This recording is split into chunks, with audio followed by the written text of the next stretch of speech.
This review is going to be a little bit different, unedited. I've just finished reading the Mabinogion, a very, very complex work, I have to say, and my head is spinning with names, so what better to continue a review series with a book called The Silmarillion, probably my favourite book of all time.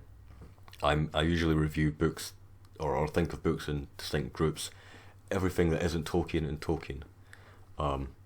The Silmarillion is by far my favourite work of fiction, not just fantasy, just all fiction. And for that reason, I have not actually prepared this review. I've essentially sat down, turned the camera and the microphone on, and we'll see where it goes. I'm able to tell you why this book is good, because it is good, and it deserves to be read, and I should hopefully very soon give you a sense of the weight, the grandeur, and the scale, and the magnificence and the learned nature of this book, the absolute wonder that is the Silmarillion. However, first I will direct you to the background image for this video. That is a painting by Ted Nasmith, one of the three principal artists in Legendarium. That is a painting of Fëanor burning the ships of the Teleri, or how does Christopher pronounce it? The Teleri. I just wanted to be accurate there. For years I've said the Teleri. Fëanor, the Lord of the Noldor, burning the ships of the Teleri after the kinslaying. And I use that image to illustrate the point that this book, and many of the more in-depth works in the Legendarium, and Tolkien's works and Christopher's works, are not at all what you would think if you have a very basic conception of Tolkien's fantasy. The Tolkien Legendarium has expanded to such an extent that you will have, let's just say it bluntly, you will have a Gimli toy in a McDonald's, for example. This book and everything that I will be discussing is the antithesis of that. And hopefully I will try to prove that point. I will say straight away that I'm probably quite snobby when it comes to Tolkien. Of course, there are levels to everything in all hobbies and all walks of life, and that's fine.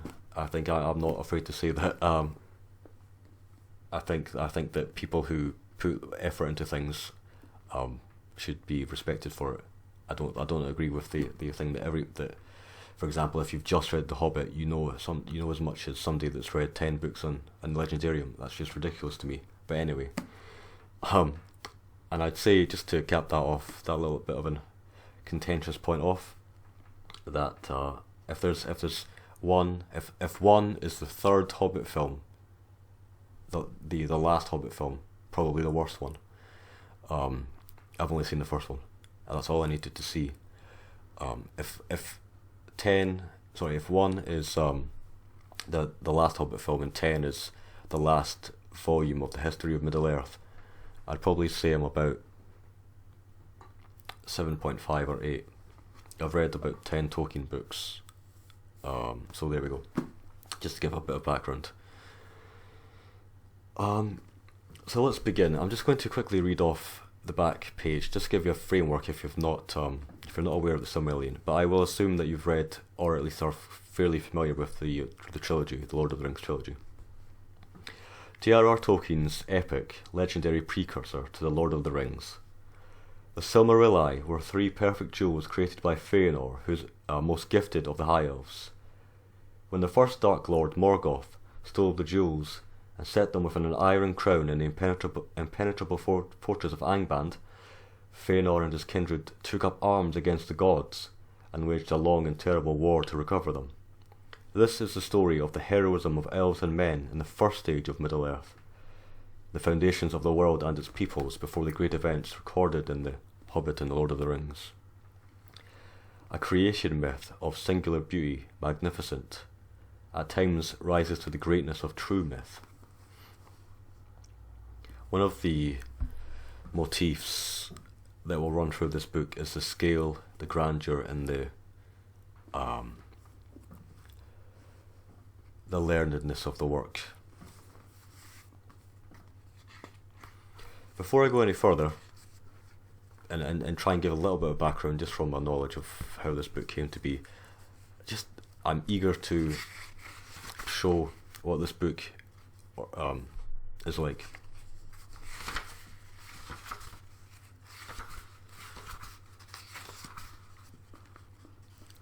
Just before I read the very first section, a chapter list here, and again, this book is very much like a lot of comparisons are made and will be made to the Bible and other historical texts. For example, Númenor, Vala Quenta, Quenta Silmarillion, of the beginning of days, of the coming of the elves and the captivity of Melkor, of Eldamar and the princes of the Eldali, of Feanor and the unchaining of Melkor, of the sun and moon and the hiding of Valinor, of the ruin of Beleriand and the fall of Fingolfin, of Turin Turambar, of the fifth battle, Narnaeth Arnodiad, of the voyage of Earendil and the war of Wrath. Just a quick point, there are not many books that, for me, that have such weight as a Silmarillion, where just reading the names, I try to pay respect to the names. And I'm one of these people that have memorised multiple poems anyway, and for example, I Laure Lantarlassi Surin and Union Otome Vera Maradon on Yini Valentio da Ravenier Mio Mardilissi Meraverban, Tony Pella Vardo Telemanalunias and Tintelari Leni, Mario Aritari Lirinen.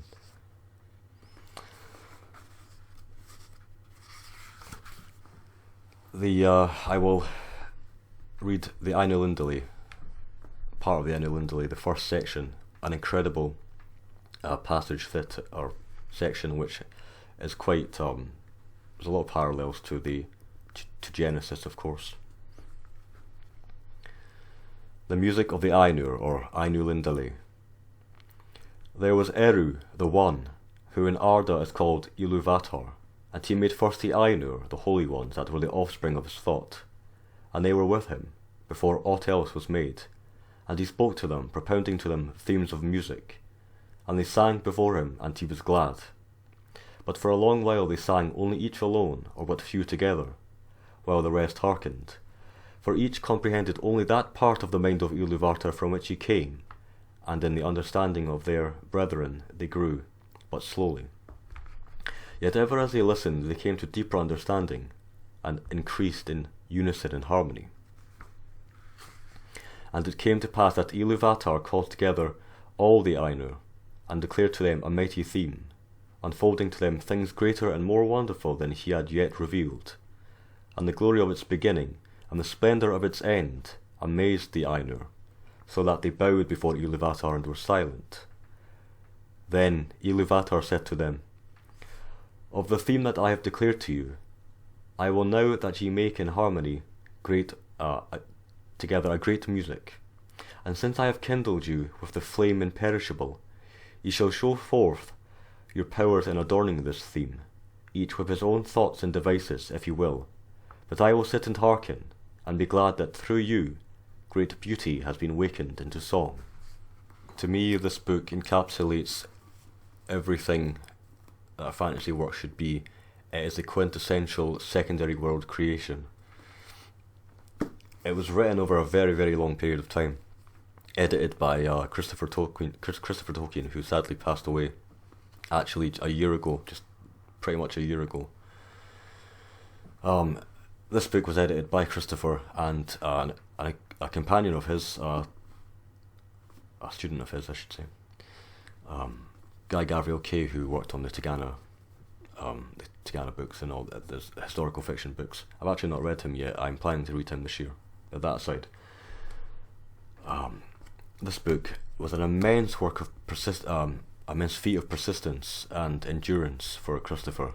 You actually get a sense throughout the various books, the Unfinished Tales, Book of Lost Tales, everything in the extended legendarium, of the work that he put into the Silmarillion, and just his father's work in general, using a magnifying glass to figure out certain words and different overlaid sheets of paper with scribbled out bits of notes, and it really is.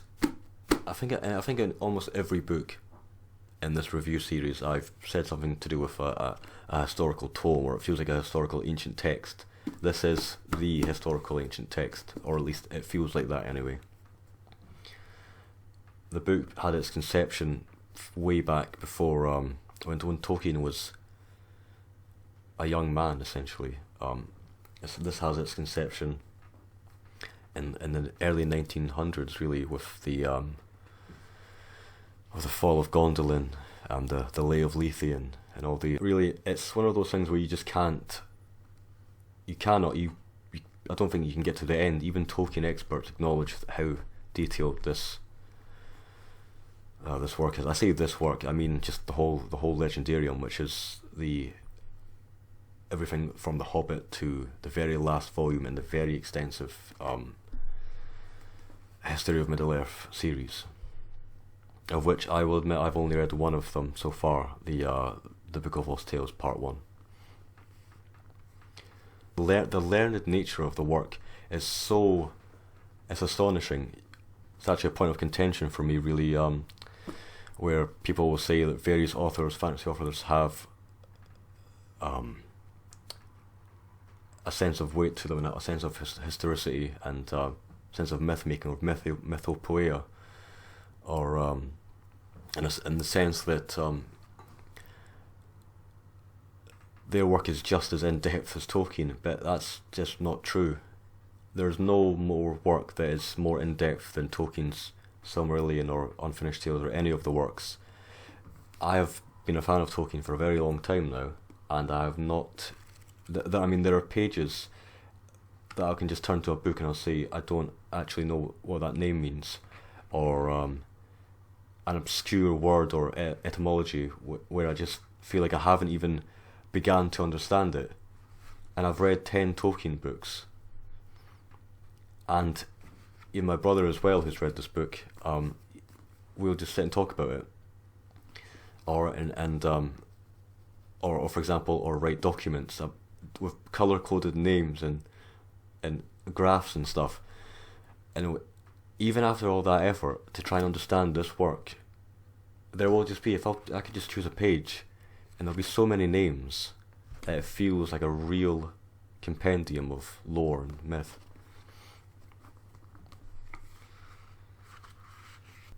I'm finding that I cannot do justice to the sort of the background for this book just off the top of my head. I'll read just a little bit of the foreword before carrying on. Again, just to weave through the feeling of the Silmarillion and how it all came to be, and just my various thoughts. Silmarillion, now published 4 years after the death of its author. This book came out roughly in the 70s. Is an account of the Elder Days, or the first age of the world.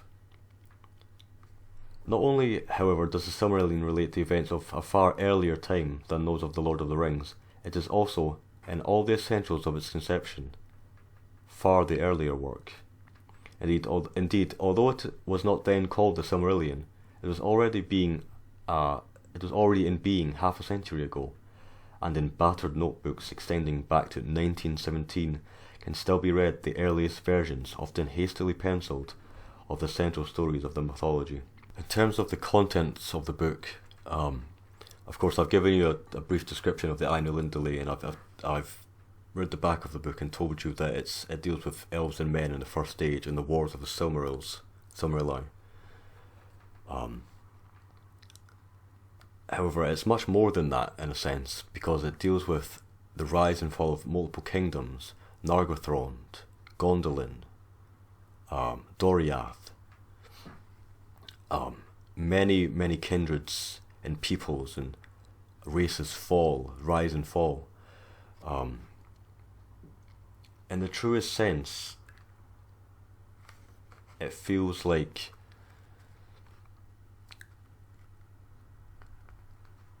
it feels like a chronicle of a world, and it's really like the Bible, in the sense that not only in the sense of the language, but in all the various peoples that populate the book, and they come and go, and it really is quite a. I will say that, of course, in terms of the negatives of the book, there are some. You will struggle with the names. You will struggle with the language. You will struggle with keeping all the kingdoms together. Even if you're a learned fantasy reader, even if you're an experienced fantasy reader, it really does. It's the Bible plus the Iliad, Paradise Lost. Any sort of grand epic book that or work of fiction that you can imagine, Silmarillion is like that. To give an idea of the weight of the text, this is one of my absolute favourite passages in any book. It concerns Feanor, and again, this also will double to show that the elves in Tolkien are not what people, if they've only seen the films, the elves are not what people think they are. In a good sense. Then suddenly, Feanor appeared in the city and called on all to come to the high court of the king upon the summit of Tuna. But the doom of banishment that had been laid upon him was not yet lifted, and he rebelled against the Valar. A great multitude gathered swiftly therefore to hear what he would say, and the hill and all the stairs and streets that climbed upon it were lit with the light of many torches that each one bore in hand. Feanor was a master of words, and his tongue had great power over hearts when he would use it, and that night he made a speech before the Noldor, which they ever remembered. Fierce and fell were his words, and filled with anger and pride, and hearing them, the Noldor were stirred to madness. His wrath and his hate were given most to Morgoth, and yet well nigh all that he said came from the very lies of Morgoth himself. But he was distraught with grief for the slaying of his father, and with anguish for the rape of the Silmarils. He claimed now the kingship of all the Noldor, since Finwë was dead, and he scorned the decrees of the Valar. I will just interlude here to say that this book is not a book where spoilers. It's not a traditional book. Spoilers aren't necessarily. You shouldn't worry about spoilers. Indeed, even some of the chapter titles contain spoilers as well. So read it in the sense that you're reading a very famous, ubiquitous myth, for example, of Perseus or Hercules, and you already know what happens to them, and you're reading it for the language. Why, O people of the Noldor, he cried.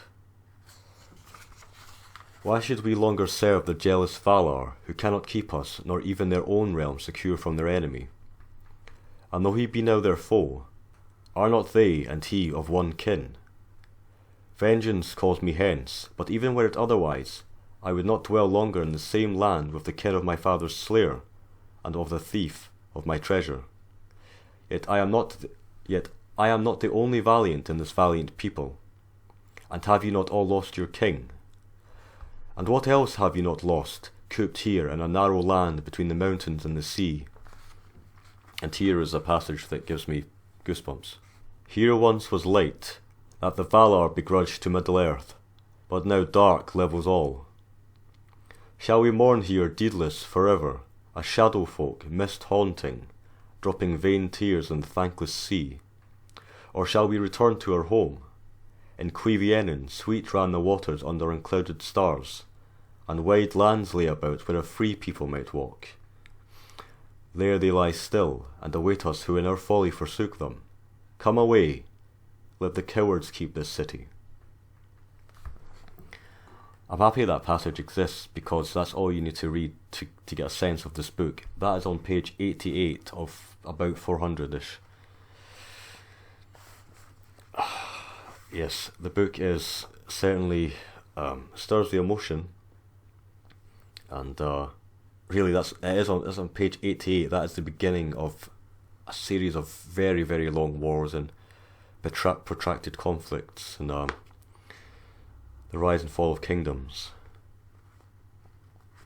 And also, just to give you an idea of the sense of just how many names and concepts and ideas and events are in this book. Just a couple of names from the very long index of names.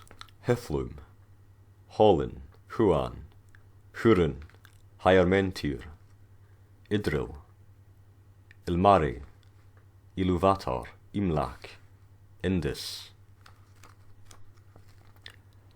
Marnufalmar, Melian, Melkor, Menegroth, Menelmakar, Mereth Adurthad. I love Tolkien's etymologies and the way his names sound. They're perfect. Valaquenta, Ainu Lindale, of course, very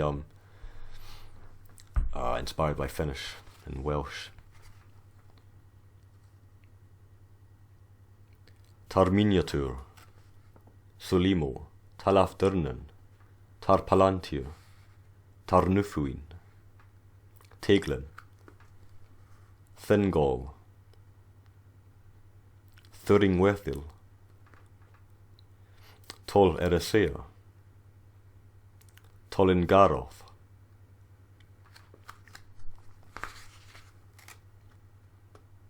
Voronwe, Vingalot.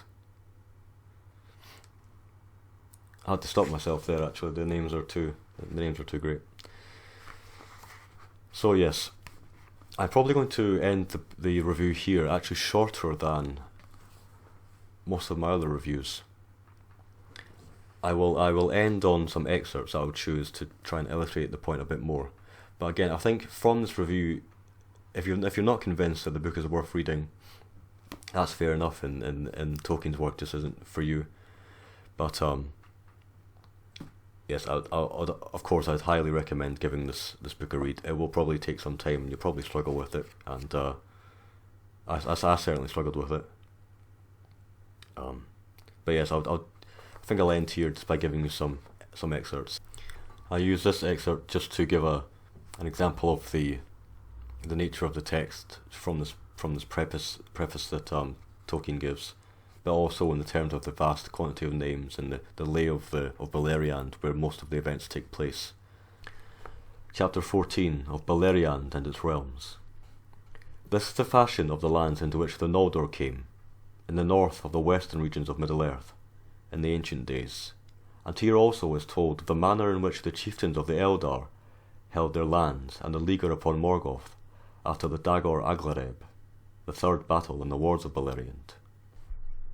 To the west of Thangorodrim lay Hisilomi, the land of mist, for so it was named by the Noldor in their own tongue, because of the cloud that Morgoth sent hither during their first encampment. Hithlum it became in the tongue of the Sindar that dwelt in those regions. It was a fair land while the siege of Angband lasted, although its air was cool and winter there was cold. In the west it was bounded by Ered Lomin, the echoing mountains that marched near the sea, and in the east and south by the great curve of Ered Wethrin, the shadowy mountains that looked across Ardgallen and the Vale of Sirion. This excerpt is another one of my favourites. Again, just when you listen to this, if you're not familiar, just think of Radagast in the Hobbit films, or Tom Bombadil even, and the later aspects of the films and the franchise. Then there was a great unrest in Tirion, and Finwë was troubled, and he summoned all his lords to council. But Fingolfin hastened to his halls and stood before him, saying, King and father, wilt thou not restrain the pride of our brother Curu Finwë, who is called the Spirit of Fire all too truly? By what right does he speak for all our people, as if he were king? Thou it was who long ago spoke before the Quendi, bidding them accept the summons of the Valar to a man. Thou it was that led the Noldor upon the long road through the perils of Middle-earth to the light of Eldamar. If thou dost not now repent of it, 2 sons at least thou hast to honour thy words. But even as Fingolfin spoke, Fëanor strode into the chamber, and he was fully armed, his high helm upon his head, and at his side a mighty sword. So it is, even as I guessed, he said. My half-brother would be before me with my father in this as in all other matters. Then turning upon Fingolfin, he drew his sword, crying, Get thee gone, and take thy due place. Fingolfin bowed before Finwë, and without word or glance to Fëanor he went from the chamber. But Fëanor followed him, and at the door of the king's house he stayed him. And the point of his bright sword he set against Fingolfin's breast. See, half-brother, he said, this is sharper than thy tongue. Try but once more to usurp my place and the love of my father, and maybe it will rid the Noldor of one who seeks to be the master of thralls. Again, just incredible writing, and of course the archaic language, as you'll probably be aware of by now. The archaic language, for me anyway, just gives it such a sense of weight and feeling that I don't think it would otherwise would have. And that passage there encapsulates the sort of the kin strife and the politics. It's not all hobbits in the Shire.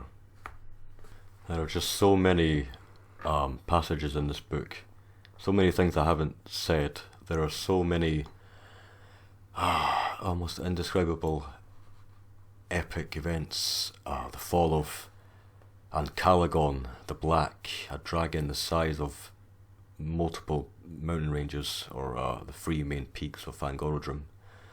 The voyage of Eärendil in his ship Vingalot.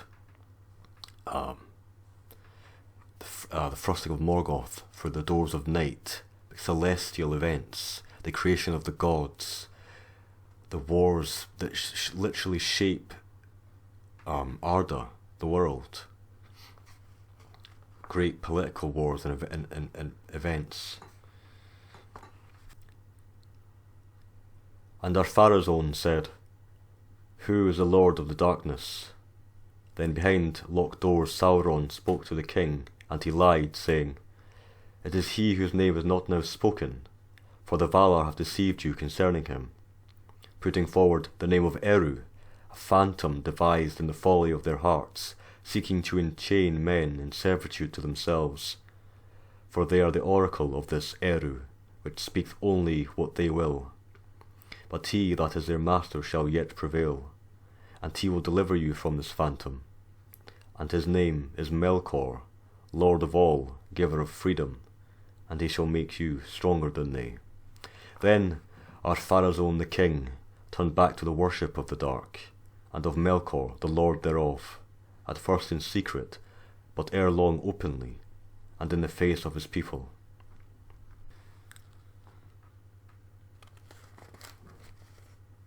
Various kindreds and lineages and complex indices. There's too much to describe in this book, and that's why I'm leaving it there. Again, just